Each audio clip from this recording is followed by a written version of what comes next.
Assalamualaikum warahmatullahi wabarakatuh. A'udzubillahi minasyaitonirrajim. Bismillahirrahmanirrahim. Alhamdulillahilladzi arsala rasulahu bil huda wa dinil haqqi liyudhhirahu 'alad dini kullih walau karihal musyrikun. Asyhadu an la ilaha illallah wahdahu la syarikalah wa asyhadu anna Muhammadan abduhu wa rasuluhu la nabiyya ba'dah. Qala Allah Ta'ala fil kitabil karim, qul in kuntum tuhibbunallaha fattabi'uni yuhibbukumullahu wa yaghfir lakum dzunubakum wallahu ghafurur rahim. Katakanlah Muhammad, jika kamu benar-benar mencintai Allah, ikutilah aku. Niscaya Allah mengasihi dan mengampuni dosa-dosamu. Allah Maha Pengampun lagi Maha Penyayang. Pada Quran Surat Ali Imran ayat 31 bahwa bentuk kecintaan kita kepada Allah Subhanahu wa Ta'ala yang melebihi dari segala-galanya itu dengan cara di dalam beragama hendaknya kita ittiba kepada apa yang telah diajarkan oleh Rasulullah Sallallahu Alaihi Wasallam serta berjuang untuk tegaknya agama Islam ini di muka bumi, sehingga mencintai dan memuliakan Rasulullah itu tidak sekedar dengan mengadakan peringatan Maulid Nabi Sallallahu Alaihi Wasallam. Kalau ada yang bertanya tentang hukum peringatan Maulid Nabi, itu masuk pada kategori syiar Islam. Jadi sama dengan Isra Mi'raj, Nuzulul Quran, Tahun Baru Hijrah. Sedangkan peringatan yang disyariatkan itu hanya dua, yaitu Idul Fitri dan Idul Adha. Artinya, kalau kita tidak melaksanakan peringatan ini, maka ada sanksi di dalam agama sebagai bentuk pelanggaran terhadap syariat Allah lewat Rasul-Nya. Jadi, kedudukannya hanya sebagai syiar. Kalau kita perhatikan dari sisi istilah kaitan dengan menurut arti bahasa, maulid itu artinya waktu kelahiran Nabi. Sedangkan kalau menggunakan kata maulud itu yang dilahirkan, artinya sosok dari bayinya itu. Nah, untuk itulah maka kesepakatan para ulama berkaitan dengan waktu lahir Rasulullah itu pada hari Senin. Tidak ada satupun yang berbeda. Berdasarkan hadis riwayat Muslim, Rasulullah Sallallahu Alaihi Wasallam ditanya tentang puasa hari Senin. Beliau menjawab, hari itu aku dilahirkan dan hari itu aku diutus, serta Al-Quran diturunkan padaku juga hari Senin. Kemudian di hadis lain bahwa hari Senin dan Kamis itu amal yang sifatnya mingguan itu disetor kepada Allah Subhanahu wa Ta'ala. Aku senang kalau ketika amal itu disetor dalam keadaan berpuasa. Nah, untuk itulah penjelasan-penjelasan yang terkait dengan di bulan Rabiul Awal ini yang tanggalnya disepakati tanggal 12, ini bukan hanya sekedar kelahiran Rasulullah, tapi wafatnya Rasul juga disepakati hari Senin Rabiul Awal, hanya tahunnya yang berbeda. Nah, untuk itulah maka apa yang harus kita lakukan ya pada peringatan Maulid Nabi itu bukan hanya sekedar seremonial, tapi bagaimana kita melakukan kebaikan-kebaikan yang disyariatkan oleh Allah sebagai bukti cinta kita kepada Allah dan Rasul-Nya. Maka kalau klasifikasi cinta itu ada yang mahabbah dalam bahasa Arabnya, mahabbah al-ula, ada al-usta, ada al-adna. Jadi cinta yang utama itu adalah seorang yang menyatakan dirinya beriman kepada Allah, cinta kepada Allah, maka akan mencintai Rasul dan berjuang di jalan Allah. Ini yang disebut dengan cinta utama. Sedangkan yang mahabbah al-wusta, yang pertengahan, itu cinta kepada orang tua, ibu bapak, anak, keluarga, harta benda, pekerjaan dan kedudukan, dan segala macam yang dicintai oleh manusia di dunia ini, itu porsinya ada di tengah setelah cinta kepada Allah dan Rasul-Nya serta berjihad di jalannya. Jadi harus berada di bawah cinta utama. Artinya segala sesuatu baru boleh dicintai kalau diizinkan oleh Allah dan Rasul-Nya, dan pelaksanaan cinta itu harus pula sesuai dengan syariat yang telah diturunkan oleh Allah. Jadi orang mencintai orang tua karena Allah memerintahkan. Nah, kemudian apabila cinta yang pertengahan tadi, yang al-wusta tadi, diangkat lebih tinggi, ya, atau sederajat dengan cinta utama, maka cinta itu jatuh menjadi hina. Jadi menjadi al-adna kalau yang pertengahan, yang nomor 2 itu ditaruh sejajar dengan yang cinta utama. Sebagaimana firman Allah pada Quran surat At-Taubah, "Qul in kana aba'ukum wa abana'ukum wa ikhwanukum wa azwajukum wa ashiratukum wa amwalun iqtaraftumuha wa tijaratun tahshawna kasadaha wa masakinu tardawnaha ahabba ilaikum minallahi wa rasulihi wa jihadim fi sabilihi fatarabbasu hatta ya'tiyallahu bi amrih wallahu la yahdil qaumal fasikin." Katakanlah Muhammad, jika bapak-bapak, nenek moyang, anak-anak, saudara-saudara, kaum keluargamu, istri-istri suamimu, artinya pasangan, kaum keluargamu, harta kekayaan yang kamu usahakan, perniagaan yang kamu khawatiri kerugiannya, dan rumah-rumah tempat tinggal yang kamu sukai adalah lebih kamu cintai daripada Allah dan Rasul-Nya dan berjuang di jalan Allah, maka tunggulah sampai Allah mendatangkan keputusannya dan Allah tidak memberikan petunjuk kepada orang-orang yang fasik.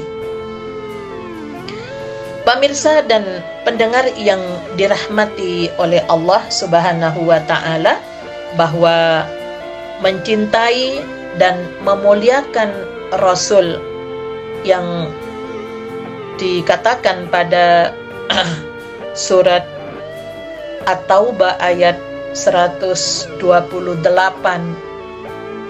surat Ali Imran ayat 159, surat Al-Fatah ayat 29, dengan cara kita mempelajari sifat-sifat khusus yang dimiliki oleh Rasulullah Sallallahu Alaihi Wasallam, seperti pada surat At-Taubah ayat 128, laqad ja'akum rasulun min anfusikum azizun alaihima anittum harisun alaikum bil mu'minina raufur rahim. Sesungguhnya telah datang kepadamu seorang rasul dari kaummu sendiri, berat terasa olehnya penderitaanmu, sangat menginginkan keimanan dan keselamatan bagimu, amat belas kasihan lagi penyayang terhadap orang-orang yang beriman. Jadi seorang yang menyatakan dirinya sudah beriman, seharusnya dan sepantasnya kita mencintai beliau melebihi cinta kita kepada siapapun selain Allah Subhanahu wa Ta'ala. Maka kita perlu melihat bagaimana perjalanan para sahabat Rasulullah Sallallahu Alaihi Wasallam dalam mencintai Rasulullah. Seperti sahabat yang bernama Thauban. Suatu ketika ia tidak dapat melihat, tidak berjumpa dengan Rasulullah beberapa hari lamanya. Mukanya pucat, hatinya gundah gulana. Ketika bertemu dengan Nabi, ia ditanya tentang perubahan keadaan yang demikian itu. Thauban menjawab, "Saya tidak sakit ya Rasulullah. Hanya saja apabila saya terhalang melihat wajah Tuhan, saya tidak dapat menahan hati. Dan saya takut benar di akhirat nanti tidak dapat memandang wajahmu. Tuhan berada di sorga di tempat yang sangat tinggi, Jannatul Firdaus. Saya tentu tidak dapat menyertai Tuhan." Mendengar kata-kata Thauban ini, Nabi berkata, "Engkau beserta orang yang engkau cintai." Pada saat itulah Allah menurunkan Quran Surat An-Nisa ayat 69 sebagai penjelasan dari Surat Al-Fatihah tentang apa yang kita minta kepada Allah, ihdinas siratal mustaqim siratal ladzina an'amta alaihim.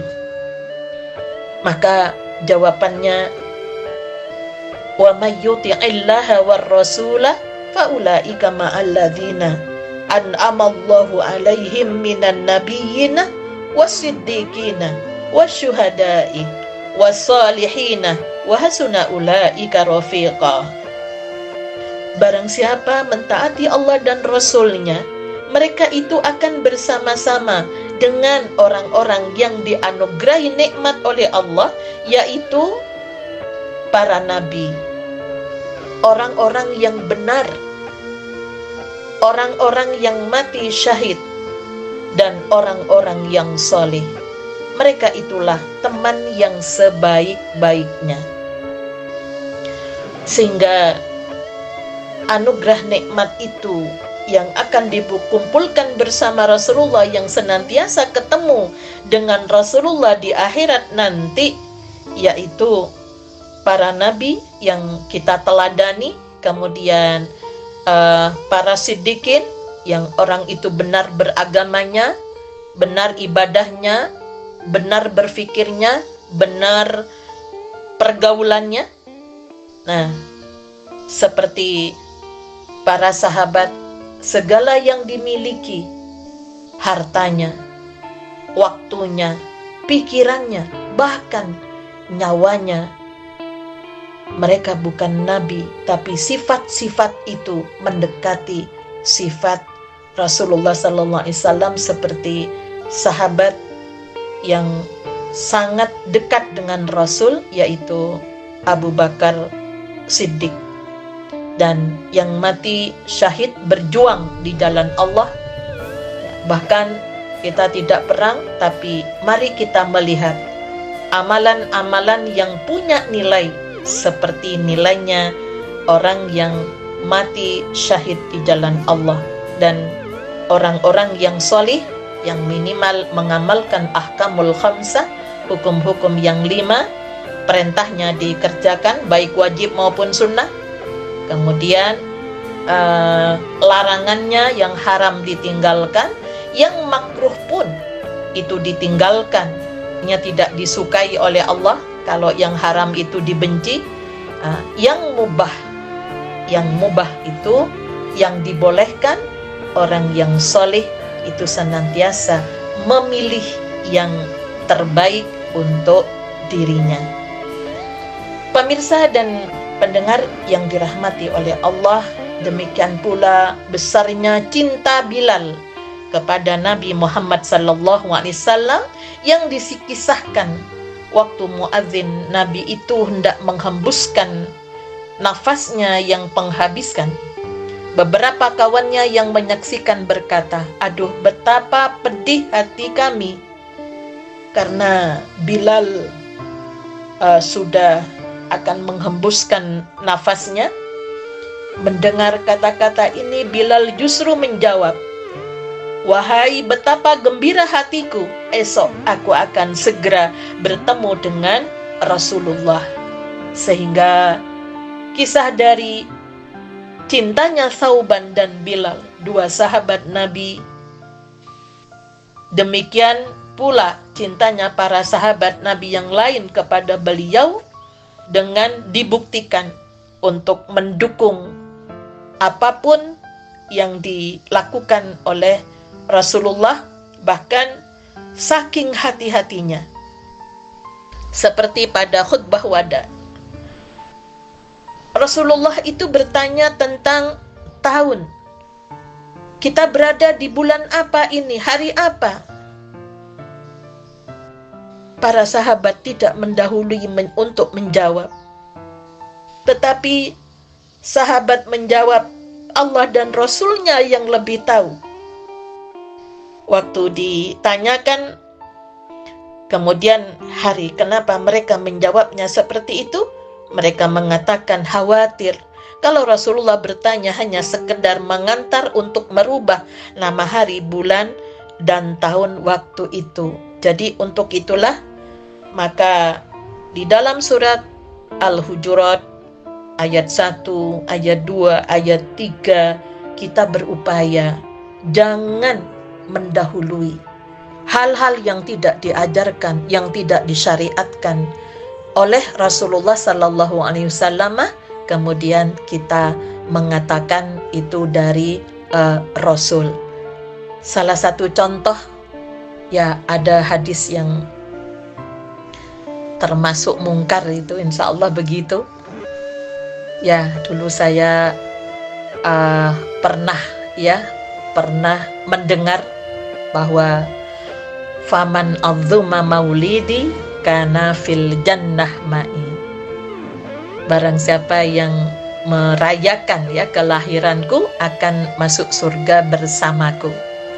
Padahal peringatan Maulid Nabi itu terkait dengan perang salib, di mana umat Islam mengalami kekalahan, sedangkan di pihak non-Muslim merayakan ya yang kebetulan di situ Natal, itu hari kelahiran, maka disitulah ada lomba yang diadakan untuk menggugah semangat umat Islam yang kalah itu. Pasti akan lemah, semangatnya jadi kurang karena sudah banyak korban. Dengan diadakannya lomba-lomba dalam rangka momentum Maulid Nabi Sallallahu Alaihi Wasallam, sehingga ada lomba syair yang memendangkan Abu Ja'far dari Al-Barsanji, sehingga karyanya itu disebut Al-Barsanji. Nah, ini kalau siapa yang memperingati kelahiranku masuk surga bersamaku, itu padahal di masa Rasulullah masih belum ada peringatan Maulid Nabi, itu masih baru pada perang salib. Jadi Salahuddin Al-Ayyubi ya, insyaallah begitu, yang mengadakan itu untuk memotivasi kembali. Nah, untuk itulah maka sekarang bukan hanya peringatan, namun bagaimana kalau kita jadi pemimpin, ketegasan sikap yang harus dimiliki seperti Rasulullah. Kemudian kita masuk masjid aja bagaimana tahiyatul masjid, mengamalkan sunnah-sunnah ya Nabi.